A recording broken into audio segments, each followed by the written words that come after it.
Hi friends, welcome to the my YouTube channel learning student. आज हम आप लोगों के लिए लेकर के आए हैं क्लास 12th का फर्स्ट चैप्टर है, जो कि ये हमारा फर्स्ट पार्ट है, वैद्युत स्थैतिकी इलेक्ट्रोस्टैटिक्स। और ये फिजिक्स का हमारा चैप्टर है फर्स्ट, इलेक्ट्रोस्टैटिक की।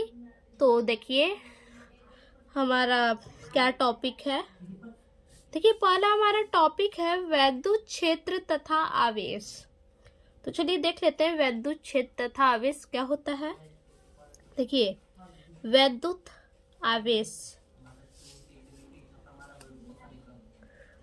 देखिए वैद्युत आवेश इलेक्ट्रिक चार्ज, किसी पदार्थ का वह मौलिक गुण जिसके कारण वह वैद्युत तथा चुंबकीय क्षेत्र में आकर्षण तथा प्रतिकर्षण बल का अनुभव करता है, वैद्युत आवेश कहलाता है।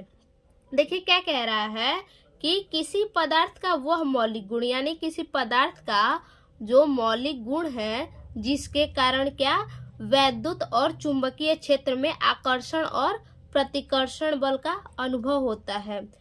किसका अनुभव होता है? चुंबकीय क्षेत्र में आकर्षण और प्रतिकर्षण बल का अनुभव होता है, वैद्युत आवेश कहलाता है। यानी देखिए आकर्षण और प्रतिकर्षण इन दोनों बलों का क्या हो, हमें अनुभव हो, उसे वैद्युत आवेश कहते हैं। वैद्युत आवेश क्या है?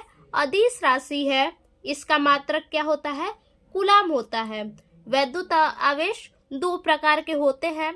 तो आइए देख लेते हैं वैद्युत आवेश दो प्रकार के होते हैं, वो कौन कौन से हैं।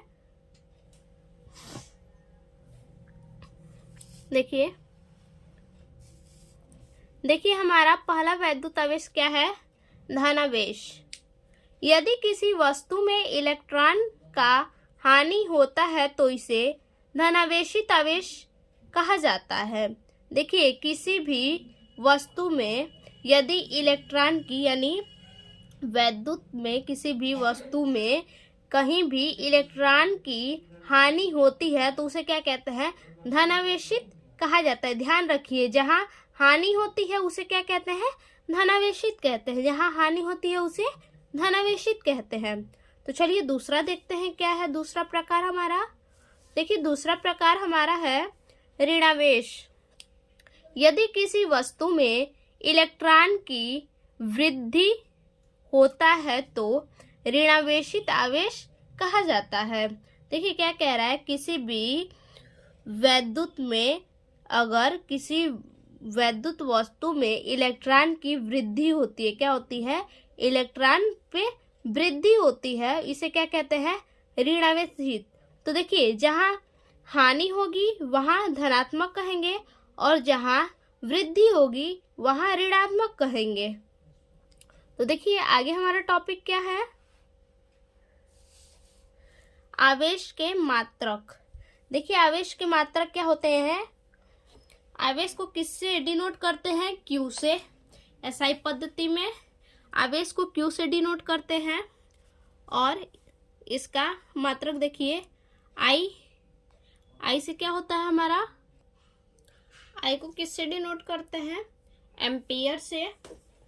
तो देखिए हमारा यहाँ पे आवेश आई से क्या होगा? एम्पियर।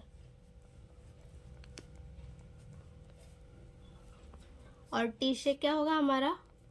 सेकेंड। तो देखिए आवेश बराबर एम्पियर प्रति सेकेंड, इसका मात्रक हो सकता है, या फिर हम कह सकते हैं क्या? कूलाम। इसे हम कूलाम भी कह सकते हैं, इसे हम कूलाम भी कह सकते हैं, और इसे हम सी से डिनोट करते हैं कूलाम को। तो चलिए अब आगे देखते हैं। एसआई पद्धति में हमारा मात्रक क्या है? Q equal to IT। देखिए कूलाम के नियम, अब इसके बाद क्या है हमारे? कूलाम के नियम जान लेते हैं क्या होता है। देखिए कूलाम के नियमानुसार दो स्थिर विद्युत आवेश के बीच लगने वाला आकर्षण अथवा प्रतिकर्षण बल दोनों आवेशों के परिणामों के गुणनफल के अनुक्रमानुपाती तथा उनके बीच की दूरी के वर्ग के व्युत्क्रमानुपाती है। यह बल दोनों आवेशों को मिलाने वाली रेखा के अनुदिश कार्य करता है। क्या? यह बल दोनों आवेशों को मिलाने वाली रेखा के अनुदिश कार्य करता है। यदि दो बिंदु आवेश Q1 तथा Q2 एक दूसरे से r दूरी पर हो, तो देखिए पहले ये हम समझते हैं कूलाम के नियम क्या कह रहा है। दो स्थिर बिंदु आवेश कह रहा है। दो स्थिर बिंदु आवेश हम मान लेते हैं क्या? पहला हमारा हो गया Q1 और यहाँ पे हम मान लिए Q2। देखिए के बीच लगने वाला आकर्षण तथा प्रतिकर्षण बल, देखिए इन दोनों के बीच में क्या बल लगता है? आकर्षण और प्रतिकर्षण बल लगता है। प्रतिकर्षण बल दोनों आवेशों के परिणामों के गुणनफल के, देखिए ये दोनों जो आवेश है इनके जो परिणाम होंगे, दोनों आवेशों के परिणामों के कह रहा है, तो दोनों आवेश जो होंगे इनके जो परिणाम आएंगे, दोनों आवेशों के परिणामों के जो परिणाम होगा उनके गुणनफल के, देखिए उनके गुणनफल के अनुक्रमानुपाती होते हैं। क्या होते हैं? परिणाम के गुणनफल के क्या होते हैं? अनुक्रमानुपाती होते हैं। और क्या? उनके बीच के दूरी के वर्ग के व्युत्क्रमानुपाती होते हैं। क्या? इनके बीच की जो दूरी है, जो इनका दूरी का जो वर्ग है, उनके व्युत्क्रमानुपाती होते हैं। देखिए इन्हें क्या कहते हैं हम? कूलाम्स लॉ कहते हैं, कूलाम का नियम कहते हैं। तो देखिए आगे, यह बल दोनों आवेशों को मिलने वाली रेखा के अनुदिश कार्य करता है। यह बल देखिए क्या कह रहा है? दोनों आवेशों को मिलाने वाली ये जो रेखा है इनके अनुदिश कार्य करता है। देखिए आगे, यदि दो बिंदु आवेश Q1 तथा Q2, अभी हमने आपको यहाँ बताया Q1 तथा Q2 एक दूसरे से r दूरी पर हो, देखिए r दूरी पर हमने मान लिया क्या? ये हमारी जो दूरी है ये क्या है? r है। तो चलिए आगे देखते हैं। देखिए r हो तो उन पर लगने वाला आकर्षण तथा प्रतिकर्षण बल का परिणाम। तो देखिए ये हमारा क्या हो गया? अभी हमने बताया Q1 और Q2 इनके बीच का बल जो है क्या है? दूरी R2 हमने मान लिया। और यहाँ पे देखिए आकर्षण तथा प्रतिकर्षण बल के परिणाम। तो देखिए F इक्वल टू Q1 और Q2 दो आवेश हमने मान लिया। और बल को किससे डिनोट करते हैं? क्या कह रहा है? आकर्षण और प्रतिकर्षण बल के परिणाम। तो F से हमारा हो गया बल, और यहाँ पे Q1 और ये क्या है हमारा? Q2। ये तो पहला हो गया।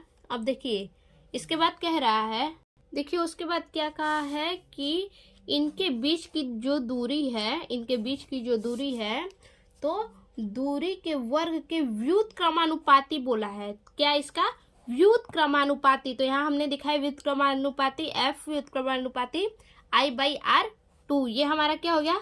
समीकरण नंबर 2। देखिए समीकरण 1 तथा समीकरण 2 से, तो F अनुक्रमानुपाती F Q1 Q2 ये हमने क्या लिया है?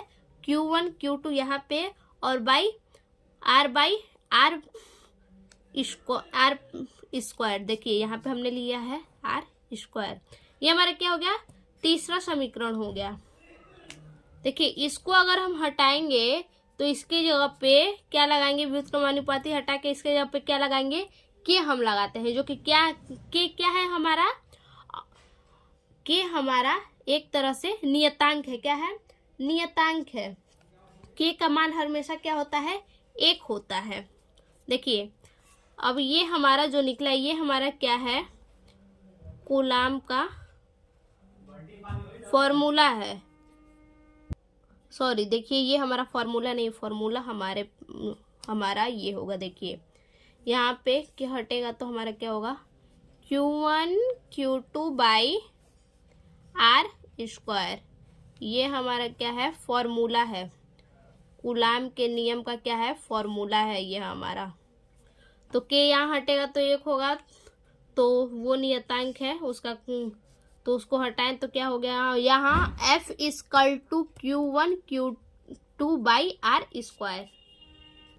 देखिए कह रहे हैं जहाँ K समानुपाती नियतांक है, क्या है हमारा ये समानुपाती नियतांक है, जिसे कूलाम का नियतांक कहते हैं। इसे हम क्या कहते हैं, कूलाम का नियतांक भी कहते हैं।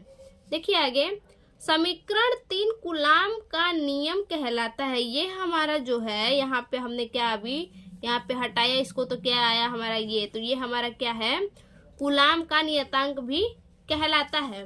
देखिए नियतांक K का मान दो बातों पर निर्भर करता है। कौन कौन से दो बातें पर निर्भर करता है, पहला ग्राहकों की पद्धति पर, किस पे, ग्राहकों की पद्धति पर, और दूसरा आवेशों के बीच के माध्यम पर। आज के लिए बस इतना ही, फिर से मिलते हैं अपने नए वीडियो में, तब तक के लिए धन्यवाद।